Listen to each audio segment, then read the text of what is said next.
Perkenalkan, nama saya Andika Mase, NIM 2021-2011 dari Prodi Teknik Mesin Fakultas Teknik, mata kuliah Bahan Bakar dan Teknik. Kita masuk ke dalam materi yang pertama, sumber energi. Energi menyatakan kemampuan untuk melakukan usaha. 50 tahun yang lalu, permintaan energi relatif rendah dan energi sangat murah. Tetapi sekarang teknik dan teknologi mengakui bahwa bumi adalah ekosphere F-MIT yang memiliki sumber daya terestrial yang terbatas dan lingkungan yang sangat seimbang. Sumber energi masa depan dapat dibagi menjadi dua kategori. Yang pertama, sumber yang dapat habis. Contohnya bahan bakar fosil seperti batu bara, minyak mentah, gas alam, dan lain-lain. Jalur masa lalu dan masa depan untuk total pasokan energi primer dan emisi. Yang kedua, sumber yang tidak habis-habisnya atau terus-menerus. Contohnya hidrolik, energi angin dan matahari, energi dari lautan, limbah dan bahan bakar sintesis, energi atom atau nuklir dapat dianggap sebagai sumber yang dapat habis karena deposit uranium dan thorium dapat dikonsumsi sepenuhnya. Untuk menyajikan perkembangan utama dalam permintaan energi, penting untuk mengidentifikasi tujuan utama penggunaan energi. 4 layanan terkait energi utama telah diidentifikasi. Yang pertama, ijazah kelistrikan atau total konsumsi listrik oleh konsumen akhir. Yang kedua, mobilitas atau bahan bakar non-listrik dikonsumsi dalam semua bentuk transportasi.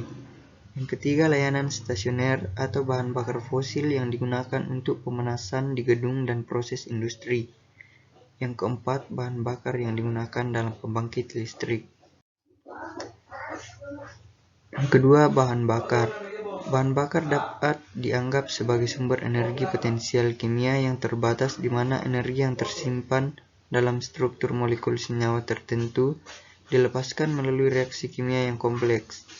Bahan bakar kimia dapat diklasifikasikan dalam berbagai cara, termasuk berdasarkan fase dan ketersediaannya. Beberapa persyaratan dasar suatu bahan bakar antara lain, yang pertama, densitas energi atau kandungan tinggi, panas pembakaran atau pelepasan. Yang ketiga, stabilitas termal atau penyimpanan yang baik. Yang keempat, tekanan uap rendah atau volatilitas. Yang kelima, tidak beracun atau dampak lingkungan.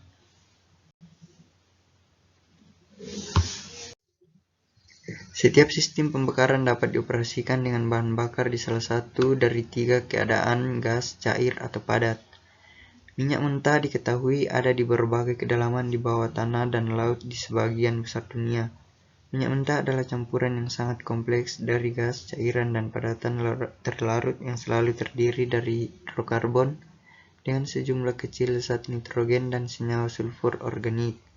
Minyak mentah dipisahkan dengan proses distilasi yang memanfaatkan fakta bahwa berbagai komponen dalam minyak mentah memiliki titik didih yang berbeda. Ketika minyak mentah dipanaskan, gas pertama yang terbentuk adalah metana, etana, propana, dan butana. Pada suhu yang lebih tinggi, uap dilepaskan dan kemudian dikondensasikan untuk membentuk sulingan ringan dari jenis yang digunakan dalam produksi bensin.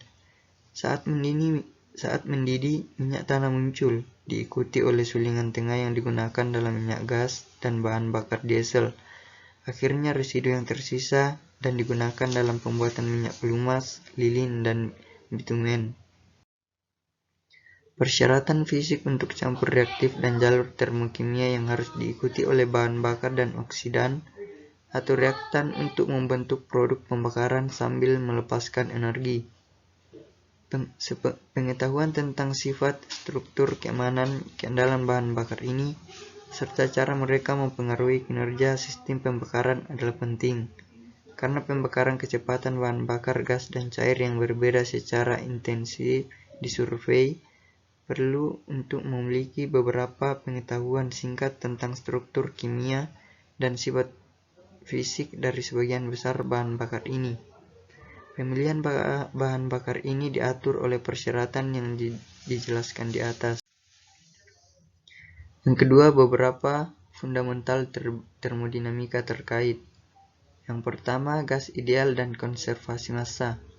Persamaan keadaan suatu zat adalah hubungan antara tekanan atau P, volume spesifik atau V, dan suhu atau T, dan sebagian besar persamaan keadaan sangat rumit. Molekul gas ideal tidak memiliki volume atau gaya antar molekul, dan sebagian besar gas dapat dimodelkan sebagai ideal. Dari pengamatan eksperimental telah ditetapkan bahwa perilaku P dikurang V dikurang T, gas pada tekanan rendah dan suhu tinggi hanya dipresentasikan. Yang kedua, dasar-dasar termodinamika. Termodinamika adalah ilmu tentang energi, transformasi energi, dan perubahan wujud materi yang menyertainya. Termodinamika dapat dipelajari dari sudut pandang mikroskopis atau makroskopik. Pandangan pertama menganggap materi terdiri dari molekul-molekul dan memusatkan perhatiannya pada aksi molekul-molekul individu ini. Pandangan kedua berkaitan dengan efek aksi banyak molekul dan mempertimbangkan sifat rata-rata dari sejumlah besar molekul.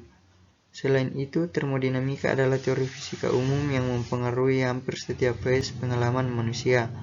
Ini didasarkan pada dua konsep, energi dan entropi, dan prinsipnya adalah hukum termodinamika pertama dan kedua.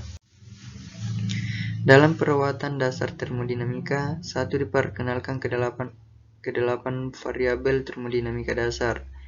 Ini adalah tekanan, suhu volume, energi internal U, entropi S, entalpi H sama dengan U ditambah PV, energi bebas Helmholtz atau fungsi kerja WV sama dengan U dikurang TS, dan energi bebas Gibbs atau GV sama dengan H dikurang TS sama dengan U ditambah PV dikurang TS.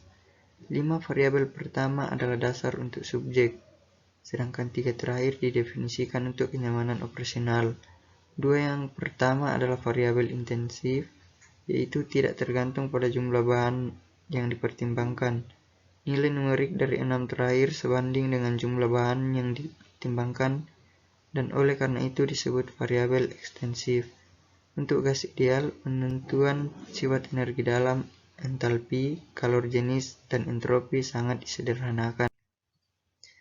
Yang ketiga, stoikiometri pembakaran dan perhitungan termokimia.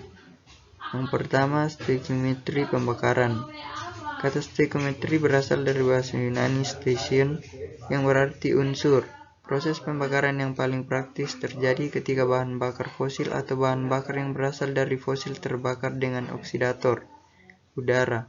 Mayoritas bahan bakar ini hanya mengandung unsur karbon, hidrogen, oksigen, nitrogen, dan belerang. Tujuan stoikiometri adalah untuk menentukan dengan tepat berapa banyak udara yang harus digunakan untuk mengoksidasi bahan bakar secara sempurna menjadi produk karbon dioksida, uap air, nitrogen, dan sulfur dioksida. Ini tidak berarti bahwa pembakaran harus sempurna dalam perangkat praktis tertentu. Namun demikian, campuran bahan bakar dengan udara yang benar secara stoikiometri didefinisikan sebagai campuran yang akan menghasilkan persis produk yang tercantum di atas dan tidak memiliki oksigen berlebih jika pembakaran telah selesai. Persamaan ini menjelaskan pemecahan ikatan antara atom atau elemen yang membentuk molekul metana dan oksigen, dan pengaturan ulangnya untuk membentuk molekul karbon dioksida dan air. Kimia tidak akan berubah oleh nitrogen pengencar lembam. Koefisien dalam persamaan 1,26 ditentukan dari pertimbangan kekekalan atom. Koefisien dalam persamaan 1,26 adalah untuk proporsi reaktan yang benar secara kimia atau stoikiometrik tanpa bahan bakar atau oksidan berlebih. Koefisien dalam persamaan kimia lebih sering dianggap sebagai jumlah kumul zat yang ikut serta dalam reaksi. Jika semua zat yang terlibat dalam reaksi kimia dapat diperlakukan sebagai gas ideal, koefisien dalam persamaan kimia dapat dianggap sebagai perbandingan volumetrik, karena pada suhu dan tekanan tetap, satu mol gas ideal akan menempati volume yang sama. Udara berlebih terkadang digunakan untuk memastikan pembakaran sempurna atau untuk mengurangi suhu produk. Selanjutnya, persamaan 1,29 dan 1,30 biasanya digunakan untuk menentukan komposisi campuran yang mudah terbakar relatif terhadap kompositif stoichiometry. Terima kasih.